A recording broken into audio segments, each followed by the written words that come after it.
윤석열 정부의 외교 행보가 빠르게 돌아가고 있습니다. 다음 달 미국 국빈 방문이 예정돼 있고요. 또 이번 달에는 한일 정상회담 가능성이 높은 상황이죠.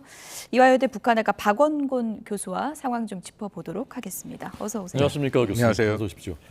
자, 미국의 우리 대통령이 12년 만에 국빈 방문이라고 하는데 국빈 방문이 어떤 의미인지부터 먼저 좀 설명해 주시면 좋을 것 같습니다. 보통 외국 방문은 5단계로 구분이 되는데요. 국빈 방문은 당연히 가장 높은 수준입니다. 그 밑으로는 가장 낮은 단계로 사적 방문이 있고 실무, 공식 실무, 공식 방문, 그다음에 국빈 방문이다라고 보시면 되고요. 네.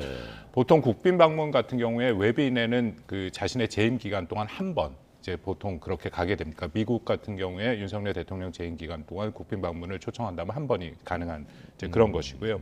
뭐 굉장히 많이 다릅니다. 예를 들어서 미국에 딱 도착했을 때 장관급 인사가 영접을 나오고 그리고 예포, 의장대 사열 그리고 가장 중요한 국빈 만찬이 준비가 되죠. 예. 그렇기 때문에 최고의 예우를 제공하는 것이다라고 볼 수 있고요.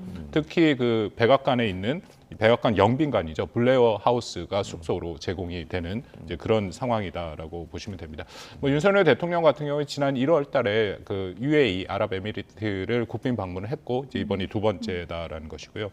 미국에서 바이든 행정부 들어서서는 뭐 보도에 이미 많이 나왔습니다만 그 마크롱 프랑스 대통령에 이어서 두 번째로 국빈 방문으로 초청을 받은 것이죠. 지금 네. 꽤 됐는데 두 명밖에 안 되나요? 예, 그렇습니다. 왜냐하면 미국 같은 경우에는 연간 국빈 방문을 초청하는 인원이 1명에서 2명 정도밖에 안 되거든요. 그렇군요. 예. 상당히 좀 이렇게 묵직한 외교 일정이라고 볼 수 있는데 바이든 미국 대통령과 윤석열 대통령이 지금 임기 뭐 1년 정도 되지만 그래도 스킨십을 여러 번 했기 때문에 좀 이번에 만나면 좀 어색하거나 그런 건 아니고 좀 깊은 대화도 가능할 수 있지 않을까요? 그렇습니다. 예. 뭐 5차례 이미 만났고 예. 특히 출범하자마자 기억들 하시겠지만 작년 5월 달에 그 바이든 대통령이 국빈 방문은 아니었고 공식 방문을 했는데 사실상 국빈급 예우를 해주긴 했었죠. 예. 그렇게 해서 지금 화면에 나옵니다만 그 만남이 계속 이어지고 있는 것은 있고요. 근데 특히 이번 같은 경우에는 올해가 한미 동맹 70주년입니다. 그러니까 굉장히 의미가 있고 더 상징성이 있는 해이기 때문에 그런 것이 종합해서 또 그 미국이 국빈 방문을 초청을 했다라고 생각이 됩니다. 네. 이게 뭐 저희 기자들도 기사 쓸 때 이제 제일 큰 헤드라인이 있고 그다음 이제 세컨 헤드라인이 있고 이제 이렇게 되는데 이번 방문이 여러 가지 의미로 중요합니다만은 제일 중요한 의제는 이거다 할 수 있는 것은 교수님 어떤 것이라 생각하십니까? 말씀드린 것처럼 상징성의 의미가 가장 큰 70주년이라는 것, 지난 70주년을 한번 회고하고 현재의 상황을 보고 그리고 앞으로의 70주년을 어떻게 이제 미래를 가져갈 것인가가 가장 큰 의미가 있다라고 생각이 되고요. 근데 그거 외에도 가장 중요한 것은 한국과 미국이 그 각각 동시에 발표를 했는데 그 발표 내용들을 보면 같은 얘기를 하고 있습니다. 그러니까 예를 들어서 미국 같은 경우에도 역시 경제, 한국이 굉장히 많은 대미 투자를 하고 있으니까 이제 그 얘기가 가장 먼저 나왔고 우리 같은 경우에도 그 대통령실 발표를 보면은 역시 경제 안보가 굉장히 중요하다라는 얘기를 하고 있습니다. 그래서 그것이 핵심 의제 중에 하나고요. 두 번째는 뭐 이걸 꼭 첫 번째, 두 번째로 보기는 좀 힘듭니다만 양축이라고 보는 것이 더 맞겠죠. 네, 역시 안보 문제. 그러니까 북한이 계속 핵을 고도화하고 위협을 증가시키는 상황에서 우리가 흔히 말하는 확장 억제를 얼마나 더 제도화하고 강화할 것인가. 그 두 부분은 각각이 갖고 있는데요. 거기에 미국은 사실은 하나 더 얘기하는 게 있습니다. 바로 인도 태평양 지역에서의 한국이 한미 동맹의 역할을 좀 더 강화하고 확대하는 것. 결국 중국 견제를 하겠다. 이제 그 얘기인 거겠죠. 예. 일본 언론을 통해 이제 나온 내용은 미국 정부가 우리나라와 일본의 한미일 3국 간의 신규 협의체 신설이요. 이제 핵 억지력 강화를 위한 이제 협의체인데요. 이걸 뭐 제안했다는 내용도 나오더라고요. 이건 어떤 의미가 있는 건가요? 뭐 일본 언론에서 얘기를 했고 미국이 제안을 했다라고 얘기를 하는 건데요. 한국과 일본은 사실 미국한테 공통적으로 그 확장 억제라는 것을 제공을 받죠. 확장 억제라는 것은 이런 겁니다. 한국과 일본이 적국에 의해서 공격을 받았을 때 그것이 어떤 형태의 공격이냐에 따라서 미국은 가지고 있는 모든 가용한 자산들, 그것은 핵이 될 수도 있고 재래식 전력이 될 수도 있고 다양한 전력들이 될 수 있겠죠. 그것을 통해서 방어를 한다라는 거거든요. 그것을 인도태평양에 한국과 일본, 특히 한국과 일본은 공통적으로 북한의 위협에 노출돼 있는 상황이니까 그런 면에서 한미일을 그런 식으로 확장 억제 위원회를 한번 새롭게 협의체를 만들어 보겠다라는 그런 의도가 나왔는데요.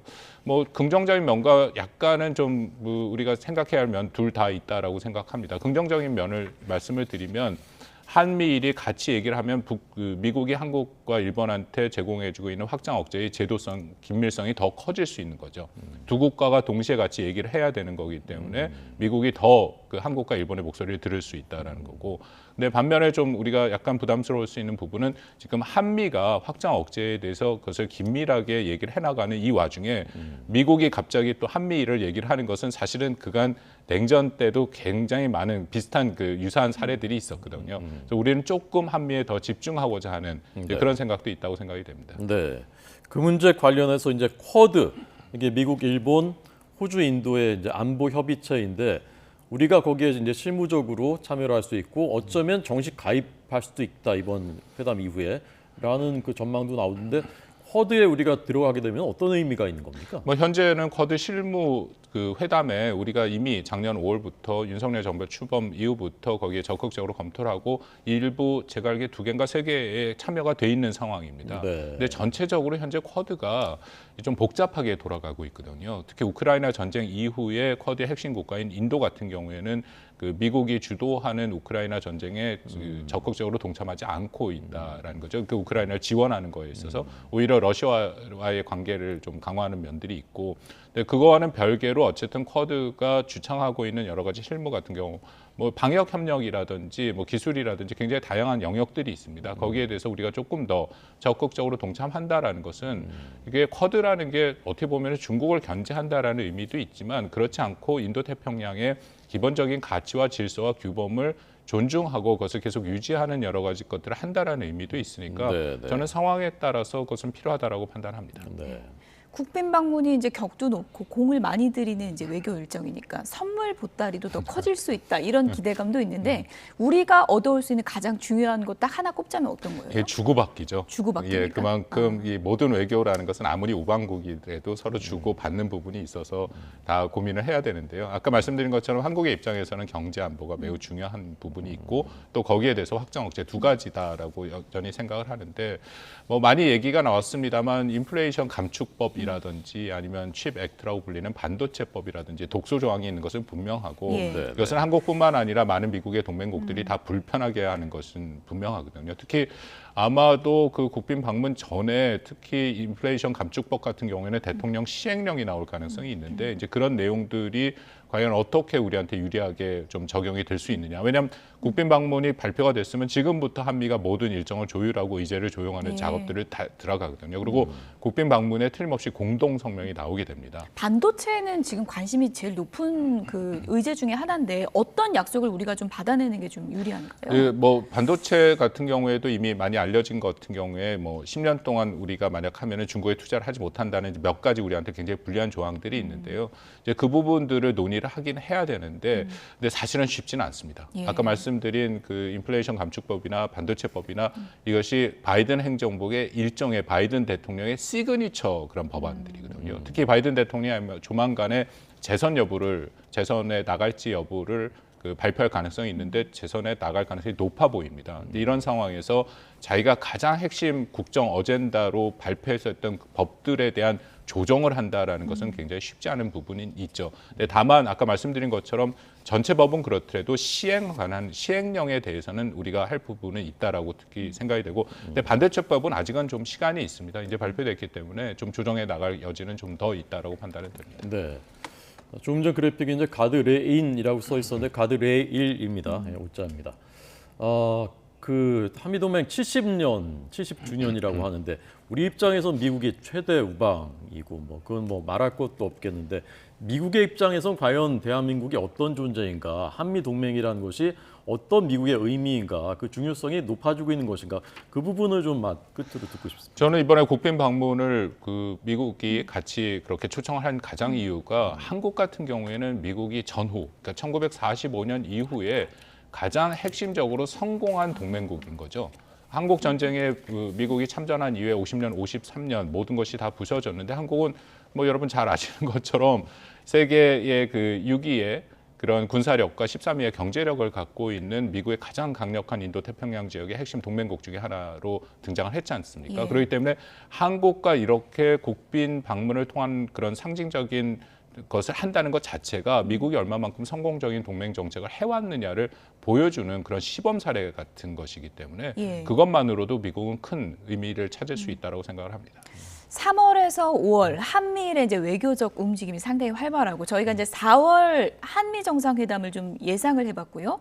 그에 앞서서 이달 중순쯤에는 이제 한일 정상회담 가능성이 지금 높은 것으로 점쳐지고 있지 않습니까? 한미 정상회담 전에 한일 정상회담은 어떤 게 핵심 의제입니까? 그 공교롭게도 지금 3월 그리고 5월 그리고 6월 달에 히로시마에서 있을 그 G7까지 다 예. 연결이 되기 때문에 이게 한일과 한미일이 굉장히 숨가쁘게 달려간다라고 생각을 하는데요.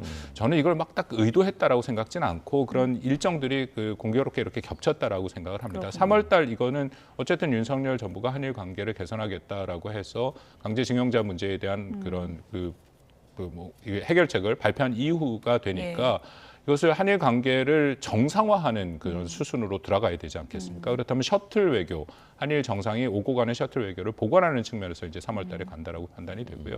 물론 5월 달에 그 정상회담도 그렇고 여기에서 미국이 특히 한미일에 대한 협력을 매우 강조하고 이번 국빈 방문의 의미도 하나 중에 하나가 바로 한미일 협력을 강화하는 부분이 있다라고 얘기를 하니까 아마 이런 그 과정을 통해서 특히 우리 입장은 북한의 예. 그 부과하고 있는 그런 위협에 대한 억제력을 강화하는 것이 매우 중요하다고 생각합니다. 네.